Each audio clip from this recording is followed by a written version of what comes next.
Hello students मोर यही YouTube channel रे आपण मानक स्वागत करूँगी।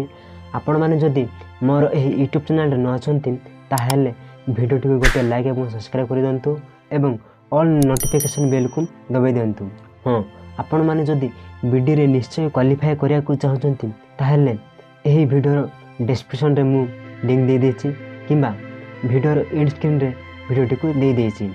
चलंतु डेरी न करी वीडियो टी को स्टार्ट करिया। पद प्रकरण बा यहाकू इंग्लिश रे पार्ट ऑफ स्पीच कहा जाए। प्लीज आपण माने एही वीडियो को स्किप न करी ध्यान सहित देखंतु। यह बीडी सीटी एवं विभिन्न एंट्रेंस रे एही थिरु बारंबार क्वेश्चन गुडी को आसी थाए। सेति पय मोर अनुरोध आपण माने ध्यान सहित देखंतु। पद प्रकरण वाक्यर प्रत्येक अंश को पद कहा जाए। माने वाक्यर प्रत्येक उपादान को बा अंश को पद कहा जाए। पदर प्रकार भेद पद को मुख्यतः चारोटी भाग में विभक्त करा जायछि। सेगुड़ी कहला विशेष्य पद, सर्वनाम पद, विशेषण पद, अव्यय पद। विशेष पद क्या कहा जाए? जो पद गोटे नाम को बुझाई थाए। सर्वनाम पद जो पद नाम बा विशेष्य बदल रे व्यवहृत होता है। देन विशेषण पद जो पद विशेष्य पदर गुण, अवस्था, परिमाण इत्यादि को बुझाई थाए। अव्यय पद जो पद जाति, धर्म, वर्ण, लिंग निर्विशेष रे कौन से भी परिवर्तन हुए नहीं। वर्तमान आमे गोटी गोटी को एक्सप्लेन करिया। प्रथमे विशेष्य पद। विशेष्य पद को मुख्यतः पांचटी भाग में विभक्त करा जायछि। सेगुड़ी कहला व्यक्ति बा संज्ञावाचक विशेष्य पद, देन जातिवाचक विशेष्य पद, देन वस्तुवाचक विशेष्य पद, देन गुणवाचक विशेष्य पद, देन क्रियावाचक विशेष्य पद। व्यक्ति बा संज्ञावाचक विशेष्य पद क्या कहा जाए ना? जो पद कौन से निर्दिष्ट व्यक्ति, पर्वत, नदी, देश, राज्य, ग्राम, शहर इत्यादि को बुझाई थाए। उदाहरण कौन ना? राम, हिमालय, गंगा, भारत, उड़ीसा, नंदपुर इत्यादि।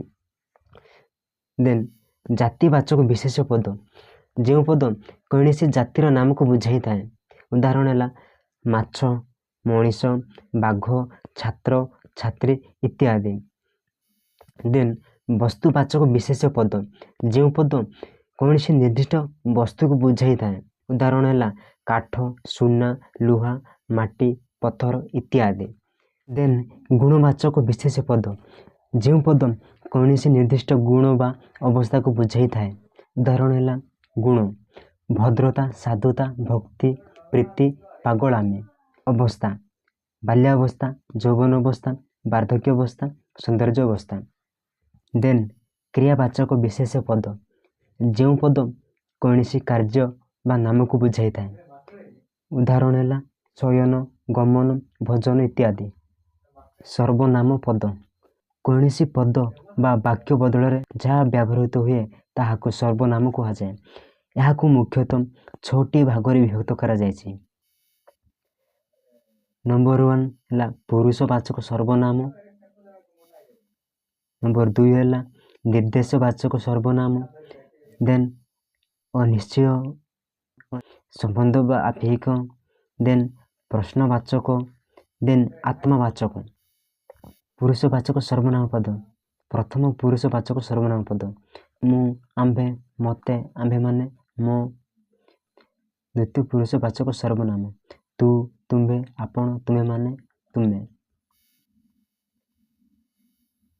तृतीय वाचक सर्वनाम पद से माने इत्यादि। निर्देशवाचक सर्वनाम एही, एहा, ताहा, अनिश्चय, केही, किछि। संबंध बा आपेक्षिक जार, ताहार, जेते, सेते। प्रश्नवाचक किए, काहार, क्योंठी। आत्मवाचक निजे, आपे इत्यादि। नंबर 3 विशेषण पद। विशेषण पद को मुख्यतः 6टी भाग में विभक्त करा जायछि। ताहा हैला विशेष्यर विशेषण, देन विधेय विशेषण, देन ସର୍ବନାମ ବିଶେଷଣ, ବିଶେଷଣର ବିଶେଷଣ, ଦେନ୍ କ୍ରିୟା ବିଶେଷଣ ଏବଂ ଅବୟ ବିଶେଷଣ। ବିଶେଷ୍ୟର ବିଶେଷଣ, ଯେଉଁ ପଦ ବିଶେଷ୍ୟ ପୂର୍ବରୁ ଯଦି ବିଶେଷଣ ରହେ, ଉଦାହରଣ ହେଲା ଭଲ ପିଲା, ବିଧେୟ ବିଶେଷଣ। ଯେଉଁ ପଦ ବିଶେଷ୍ୟ ପରେ ଯଦି ବିଶେଷଣ ରହେ, ଉଦାହରଣ ହେଲା ପିଲା ଭଲ, ମାନେ ପିଲା ଭଲ। ଦେନ୍ ସର୍ବନାମ ବିଶେଷଣ, ଯେଉଁ ପଦ ବିଶେଷଣ ପୂର୍ବରୁ ଯଦି ସର୍ବନାମ ରହେ, ଉଦାହରଣ ହେଲା ତୁମେ ଭଲ, ସେ ଭଲ।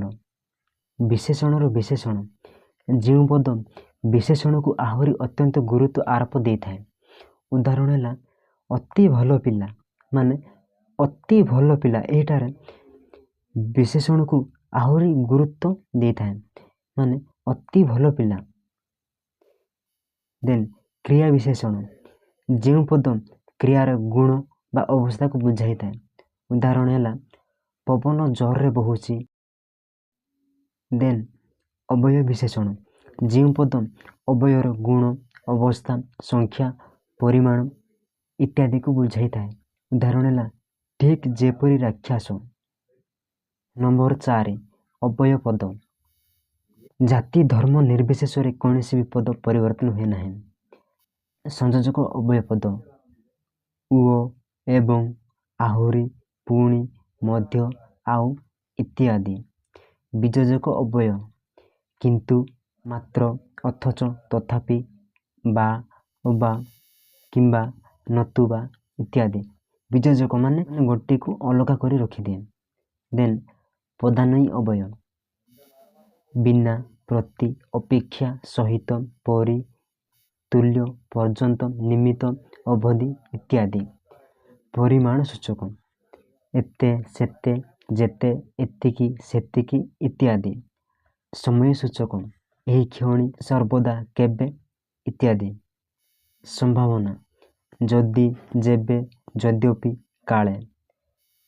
ନିଷେଧାର୍ଥକ, ନା, ନ, ନଚେତ। ବିପସାର୍ଥକ ମାନେ ଲାଗି ଲାଗି, ବାରମ୍ବାର, ପୁନଃ ପୁନଃ, ମୁହୁର୍ମୁହୁ। ଦେନ୍ ସାଦୃଶ୍ୟବାଚକ, ଯଥା, ତଥା, ଯେପରି, ପ୍ରାୟ, ଯେମନ୍ତେ। ସମ୍ବୋଧନ ସୂଚକ, ଆଲୋ, ଲୋ, ଆହେ, ଆରେ ଇତ୍ୟାଦି। ଦେନ୍ ନିଶ୍ଚୟବୋଧକ, ନିଶ୍ଚୟ, ନିତାନ୍ତ। ଭାବବାଚକ, ଆନନ୍ଦ, ଘୃଣା, ବିଷାଦ, ଛି ଇତ୍ୟାଦି। ହେତୁବୋଧକ, ଯେଣୁ, ସୁତରାଂ, ଅତଏବ। ଦେନ୍ ଶବ୍ଦାନୁକାରୀ, ଠ ଠ, ଫେଁ ଫେଁ, ଖୁଁ ଖୁଁ। ଆପଣମାନଙ୍କୁ ଏହିଥିରୁ ସଂଯୋଜକ, ବିଯୋଜକ, ପଦାନୟୀ ଏବଂ ବିପସାର୍ଥକ, ଏହି 4ଟି ଭେରି ଇମ୍ପୋର୍ଟାଣ୍ଟ। ଦେନ୍ ନମ୍ବର 5, କ୍ରିୟାପଦ। କୌଣସି କାର୍ଯ୍ୟ ବା କାମକୁ ବୁଝାଇଥାଏ। କ୍ରିୟାର ମୂଳ ରୂପ ବା ପିଣ୍ଡକୁ ଧାତୁ ବୋଲି କୁହାଯାଏ। ଧାତୁର ମୂଳ ରୂପକୁ ପ୍ରକୃତି ବୋଲି କୁହାଯାଏ। କ୍ରିୟାପଦ ମୁଖ୍ୟତଃ 2 ପ୍ରକାରର। ସେଗୁଡ଼ିକ କ'ଣ କ'ଣ?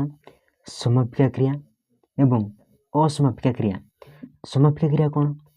ନା, ଯେଉଁ ପ୍ରୟୋଗ ଦ୍ୱାରା ବାକ୍ୟର ଅର୍ଥ ସମ୍ପୂର୍ଣ୍ଣ ରୂପେ ପ୍ରକାଶ ପାଇଥାଏ ବା କାମଟି ସମ୍ପୂର୍ଣ୍ଣ ଅଟେ। ଉଦାହରଣ ହେଲା ଝିଅଟି ବିଦ୍ୟାଳୟକୁ ଯାଇଅଛି, ମାନେ ଏହିଠାରେ କାର୍ଯ୍ୟଟି ସମ୍ପୂର୍ଣ୍ଣ ହୋଇଯାଇଛି। ଦେନ୍ ଅସମାପିକା କ୍ରିୟା, କାର୍ଯ୍ୟଟି ଅସମ୍ପୂର୍ଣ୍ଣ ଏବଂ ଚାଲିଛି। ଉଦାହରଣ ଝିଅଟି ବିଦ୍ୟାଳୟକୁ ଯାଉଅଛି, ମାନେ ଏହିଠାରେ କାର୍ଯ୍ୟଟି ଅସମ୍ପୂର୍ଣ୍ଣ ଏବଂ ଚାଲିଛି। ଏଠାରେ କାର୍ଯ୍ୟଟି ସମ୍ପୂର୍ଣ୍ଣ ହେଇନାହିଁ। ଆପଣମାନଙ୍କର ଏତିକି ହିଁ ଥିଲା ପଦ ପ୍ରକରଣ ବା ପାର୍ଟ ଅଫ୍ ସ୍ପିଚ୍। ଆଶା କରୁଅଛି ଆପଣମାନଙ୍କୁ ଏହି ଭିଡ଼ିଓଟି ଭଲ ଲାଗିଥିବ ଏବଂ ଭଲ ଲାଗିଥିଲେ ଗୋଟିଏ ଲାଇକ୍ ଏବଂ ସବସ୍କ୍ରାଇବ୍ କରିଦିଅନ୍ତୁ ଏବଂ ଅଲ୍ ନୋଟିଫିକେସନ୍ ବେଲ୍କୁ ଦବାଇ ଦିଅନ୍ତୁ, ଯାହାଦ୍ୱାରା ମୋର ଏହି ୟୁଟ୍ୟୁବ୍ ଚ୍ୟାନେଲ୍ ଠାରୁ ବିଡି, ସିଟି ଏବଂ ବିଭିନ୍ନ ଏଣ୍ଟ୍ରାନ୍ସର ରିଲେଟେଡ଼୍ ବିଷୟ ଆପଣମାନେ ସର୍ବପ୍ରଥମେ ପାଇପାରିବେ।